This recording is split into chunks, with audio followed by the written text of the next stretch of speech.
Good morning, my friends. Welcome to this episode of Healing Your Codependency. I'm excited to have you here. If you're new to me, I'm Marshall Berkshire, and I help codependents create a life of satisfaction by helping them get aligned with their real worth, their real identity, their real power, and their real purpose in the world. Today, I want to talk about the healing phase of our journey. So, exiting codependency and entering a life of satisfaction has three phases to it: survival, healing, and creation. We talked about our survival phase in a previous episode. Today, it's all about the healing phase. The healing phase is the largest and deepest phase that we face in our work.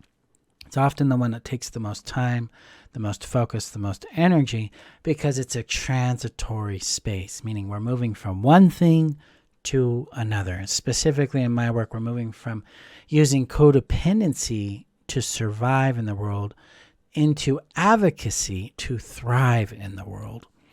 And this entails a lot of deep work in a lot of specific areas for us, because healing involves filling in the gaps that we didn't get growing up, specifically with how we build secure attachment, how we communicate effectively, how we function in our boundaries, understanding the legitimacy, validity, and importance of our wants and our needs, and then pursuing those wants and needs.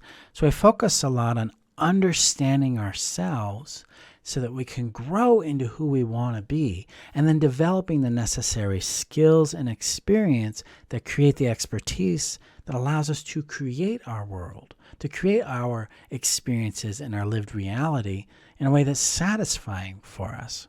So specifically in the healing phase, I focus my students on 5 core focuses, and then we dig deeper on advanced focuses through the work of the Codependency Healing System. That is the course that I have created that covers the healing phase. The survival phase is covered by the foundation course, and the creation phase is covered by the transformation system. So in the Codependency Healing System, there's 5 core focuses we start with.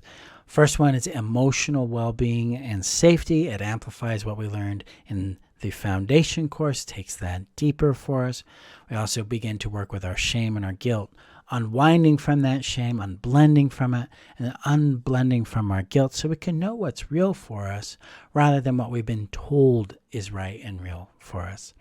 Then we move into, that's focus 1, and then focus 2, we move into building sobriety and sanity back into our world by understanding our realities, understanding our fantasies, and then beginning to move through the anger and grief processing phases of sobriety, meaning I'm accepting what is real, I'm accepting how that feels, I'm accepting what I've lost.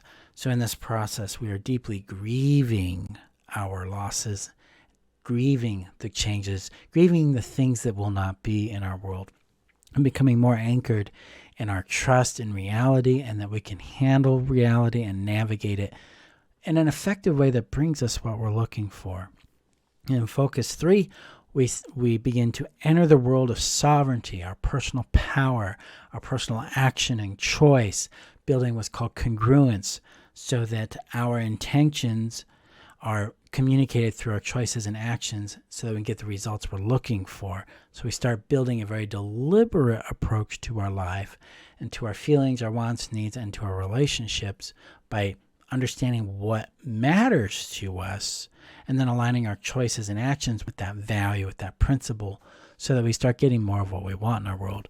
I move into focus 4, where we go deeper on understanding our indomitable worth, embodying that indomitable worth, and then bringing it out into the world to express ourselves as that worth. And then we move into focus 5, where you learn the fundamentals of relating.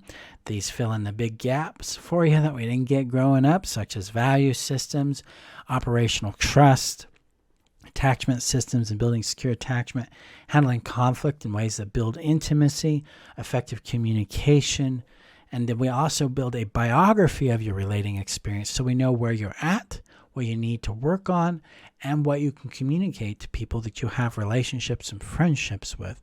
Those are the 5 core focuses of the Codependency Healing System that help us amplify this healing phase so that we become more and more capable of creating what we want in our real world. Because that's the big goal in my work, is to take you from codependency to satisfaction. And satisfaction is a result of creating things that are satisfying to you in your reality. In addition, in the healing phase, we slow down.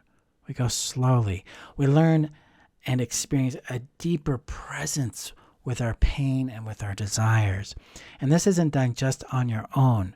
In the healing phase, we have a high degree of live community connection. The healing phase is very community focused. It's about long-term support. It's about that expertise and mentorship. And it's about a living community that has your back so that you have enough safety to grow and develop into who you want to be in your world. So again, the healing phase isn't about being perpetually stuck in dealing with pain, although sometimes it can feel that way.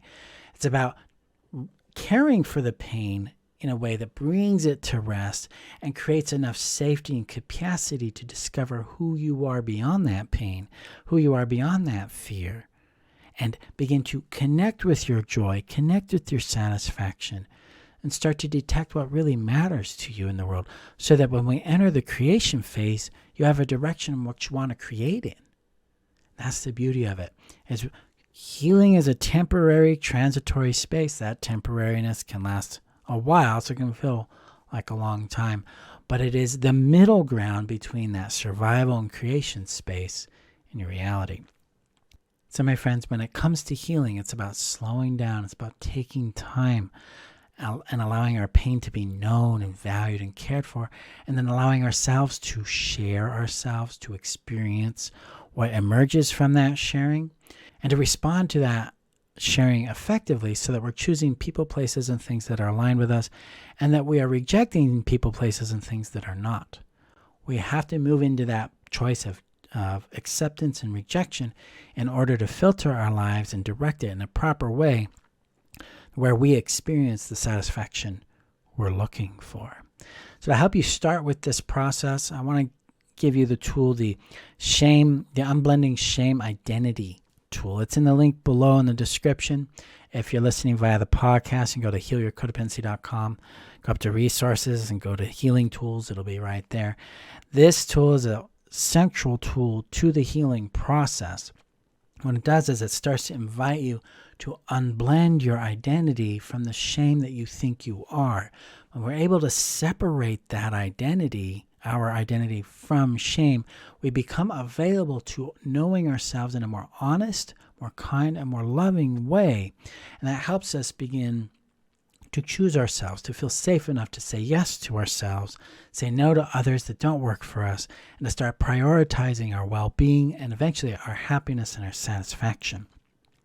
So that tool is one of the, out of 27 tools we learn in the healing phase and how to build our well-being. So it's a central tool to that process. You can get that again in the description below or going to healyourcodependency.com. Go up to resources, healing tools. It'll be under there. My friends, the healing phase is the big, deep work. It's where we grow. And I help you accomplish that growth through the Codependency Healing System. You can check out the Codependency Healing System in the description below as well. It's open twice a year, in July and in February for enrollment. I cap enrollment at 100 people per year because of the intimate nature that we build in the community. I'm interacting with you, you're interacting with me, the students, you all are interacting with each other.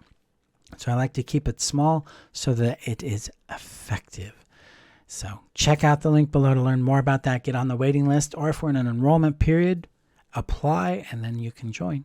So thank you, my friends, for being here. Let me know if you have any questions on the healing phase. We will go deeper on both the survival, healing, and creation phases over the next several episodes. We're going to have some fun there. But I wanted to give you an overview in this episode about what that's about. Thank you again for being here. Go gently with yourselves in this work, and I'll see you guys in our next episode. Bye-bye. Hey, thank you for listening to today's episode. Now, are you looking for additional guidance in how to exit your codependency and create a life that's satisfying for you? If so, come join me in my email community. You can do that by going to join.freetheself.com or checking the description below and clicking the link there to join that community. You will receive more mentorship and guidance from me on how to navigate the 3 phases of thriving beyond codependency, those phases being survival, healing, and creation, as well as opportunities to join my courses, workshops, and other trainings that I offer throughout the year. So come join us there, and I will see you in our email community.